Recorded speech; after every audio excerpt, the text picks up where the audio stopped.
नमस्कार मित्रांनो, आपल्या सर्वांचं माइंड पॉवर सेंटर या यूट्यूब चॅनलमध्ये स्वागत आहे। मित्रांनो, आपण स्टॅटिस्टिक्सची सिरीज पाहत आहोत आणि या सिरीजमध्ये आज पेअर सॅम्पल टी टेस्ट आपण कशा पद्धतीने काढायची हे पाहणार आहोत। या अगोदरच्या व्हिडिओमध्ये आपण इंडिपेंडंट सॅम्पल्स दिले असता टी टेस्ट कशा पद्धतीने काढायची हे आपण पाहितलं। त्याची लिंक मी तुम्हाला डिस्क्रिप्शनमध्ये देणार आहे, तुम्ही ते सविस्तर पाहून घ्या।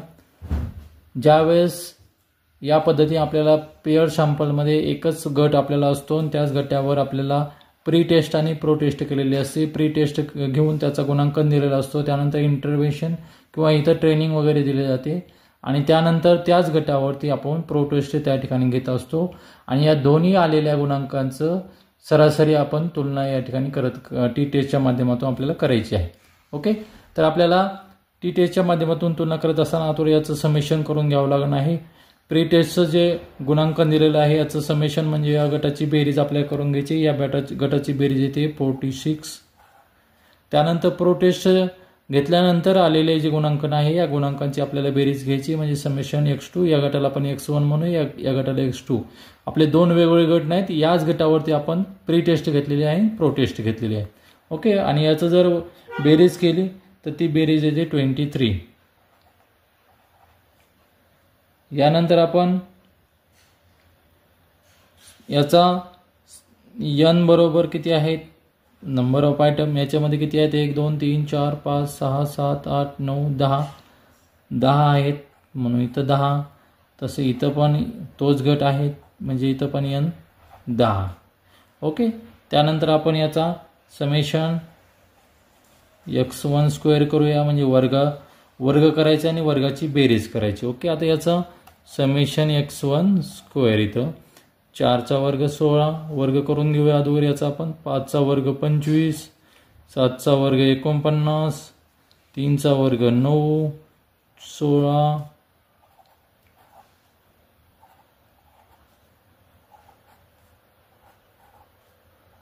ओके, अशा पद्धतीने आपण वर्ग करून घेतला आणि आता या वर्गाचं समेशन म्हणजे याची वर्ग केल्यानंतर त्याची बेरीज आपल्याला करायची आहे आणि ज्यावेळेस वर्ग करू या सर्वांची बेरीज आपली येते 216। ओके, तसं आपल्याला या प्रो टेस्ट घेतल्यानंतर जे गुणांकन आले त्याचा पण आपल्याला वर्ग करावं लागेल x2 चा वर्ग। ओके, म्हणजे 2 चा वर्ग 4, 3 चा वर्ग 9, 4 चा वर्ग 16, 1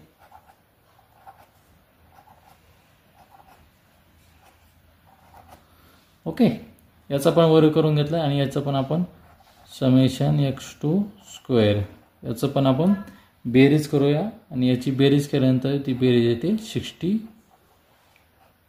ओके, त्यानंतर आपल्याला याचा मीन काढून घ्यावा लागेल, या गटाचा मीन आणि या गटाचा मीन, दोन्ही गटाचा आपल्याला मीन काढून घ्यावं लागेल। मित्रांनो, मीन काढायचं सूत्र आपल्याला माहिती समेशन x भागिले n।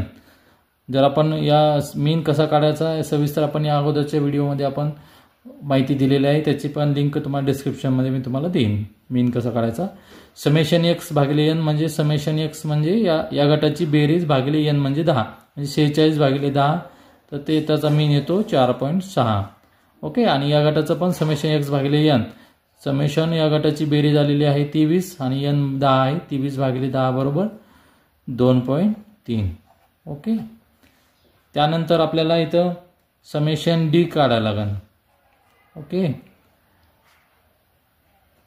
या गटाचं समेशन डी आणि त्याचा डीचा वर्ग काढायला लागेल आपल्याला। ओके, आता डी काढायचं असताना डी म्हणजे डेव्हिएशन म्हणजे विचलन, दोन गटाचं विचलन म्हणजे हा जो गट आहे आणि हा गट या दोन्ही गटाचं विचलन काढायचं आले आपल्याला म्हणजे आपल्या इथं डी लिहावं लागेल। ओके, दोन्ही गटाचं विचार म्हणजे फरक किती आहे ते 4 आणि 2 आहेत म्हणजे या गटातून हा गट वजा करायचा आपल्याला, 4 वजा 2 बरोबर 2। मित्रांनो, कशा पद्धतीने आपण घेत आहोत विचलन हे लक्षात घ्या। इथं 5 आहे, या गटात 3 आहे। प्री टेस्टमध्ये 5 गुणांकन आलं होतं, प्रो टेस्टमध्ये 3 गुणांकन आले म्हणून 5 मधून 3 वजा केले, इथं पण 2 राहिले। तसं इथं 7 आहे, तिथं 4 आहेत, 7 मधून 4 वजा केले, इथं 3 राहिले, इथं 3 आहे, तिथे 1 आहे, 3 मधून 1 वजा केलं 2 राहिलं।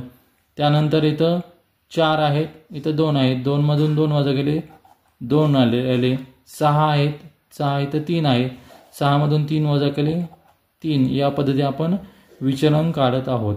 5 मधून 2 गेले 3, 3 मधून 2 गेले 1, 4 मधून 1 गेला 3 आणि 5 मधून 3 गेले 2.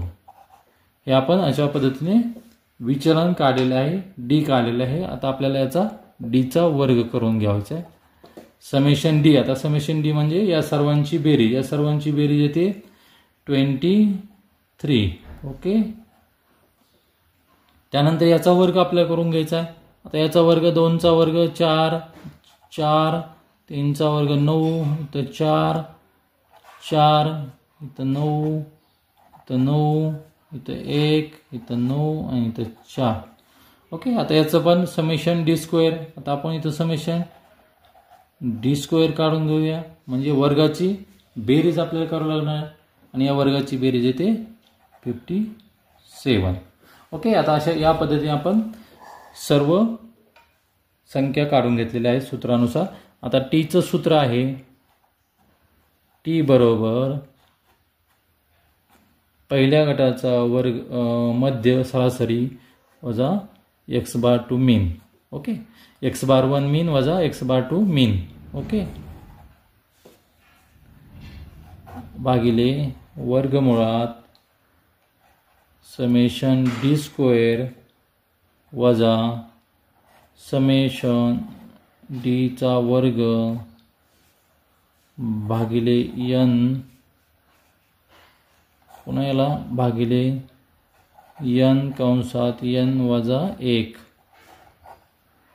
कंस बंद. ओके, आता या सूत्रानुसार आपण सर्व संख्या काढून घेतल्या आहेत. x1चा मीन, पहिल्या गटाचा मीन, दुसऱ्या गटाचा प्रीटेस्टचा मीन आलेला आहे आपला 4.6, 4.6 वजा दुसऱ्या गटाचा मीन आलेला आहे 2.3, 2.3 खाली वर्गमुळात समेशन डी स्क्वेअर. आता डी स्क्वेअर आलेला आहे आपलं 57 वजा समेशन डी 23 आलेला आहे, म्हणजे 23चा वर्ग भागिले एन बरोबर आपल्याला आहे 10. ओके, या सूत्रानुसार सर्व संख्या आपल्याला त्या ठिकाणी मांडून घ्यायच्यात. ओके, त्यानंतर एन बरोबर 10 कंसात 10 वजा 1. ओके, या पद्धतीने आपण सर्व संख्या मांडून घेतल्या आहेत. ओके, आता 4.6 वजा 2.3 जर यांची वजाबाकी केली तर त्यांची वजाबाकी येते 2.30. ओके, 2.3 किंवा 2.30. ओके, वर्गमुळात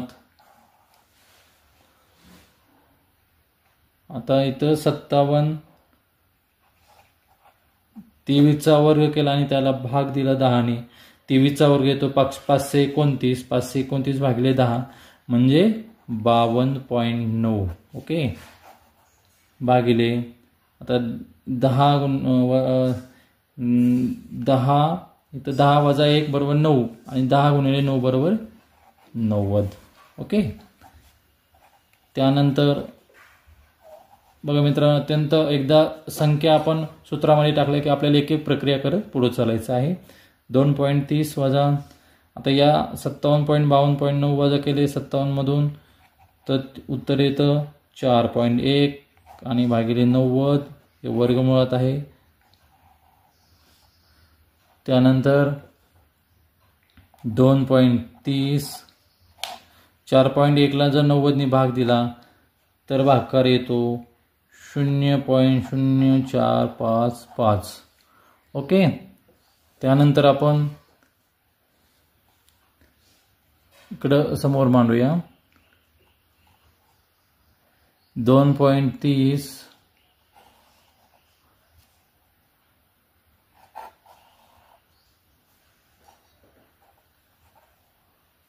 तर बरोबर 2.30. आता आपलं किती आलं होतं 0.044455चं वर्गमूळ काढून घ्यायचे आणि त्याचं वर्गमूळ काढल्यानंतर आपण इथे वर्गमूळ काढायचं आहे आपल्याला. हे वर्गमूळ परत आपण इथं मांडलेलं आहे त्यामुळे इथं कट करूया आपण 2.30. जर ही संख्या वर्गमूळातून काढली तर वर्गमूळातून काढल्यानंतर आपलं उत्तर येते 0.213. या पद्धतीने आपलं उत्तर येते. ओके, आता वरच्या 2.30ला 0.213 भाग द्यायचा आहे आणि 2.30ला 0.1 213 भाग दिला तर त्याचं उत्तर येते 10.79. ओके, तर मित्रांनो अशा पद्धतीने आपलं टी गुणांक टी टेस्ट या ठिकाणी आलेले आहे. आता 0.01 लेवल आणि 0.05 लेवल आपल्याला क्रिटिकल व्हॅल्यू त्याचं काढायला लागणार आहे. म्हणजे बघा 0.05 लेवल जर आता इथं काढत असताना आपल्याला 0.05 लेवलला टेबल व्हॅल्यू आपण काढूया. याची 0.05 लेवलला टेबल व्हॅल्यू येते 2.10 आणि 0.01 लेवलला टेबल व्हॅल्यू येते म्हणजे त्याला आपण क्रिटिकल व्हॅल्यू म्हणतो 2.87. ओके, म्हणजे बघा आपली कॅल्क्युलेट व्हॅल्यू आलेली आहे 10.79 आणि 0.05 लेवलला टेबल व्हॅल्यू आलेली आहे 2.10. म्हणजे क्रिटिकल व्हॅल्यूपेक्षा कॅल्क्युलेट व्हॅल्यू काय आहे आपली मोठी आहे. ज्यावेळेस टेबल व्हॅल्यूपेक्षा कॅल्क्युलेट व्हॅल्यू मोठी असते तेव्हा 0.05 लेवलला दोन्ही सरासरीमध्ये सार्थक फरक दिसून येतो. सार्थक फरक त्याला आपण काय म्हणतो सिग्निफिकंट.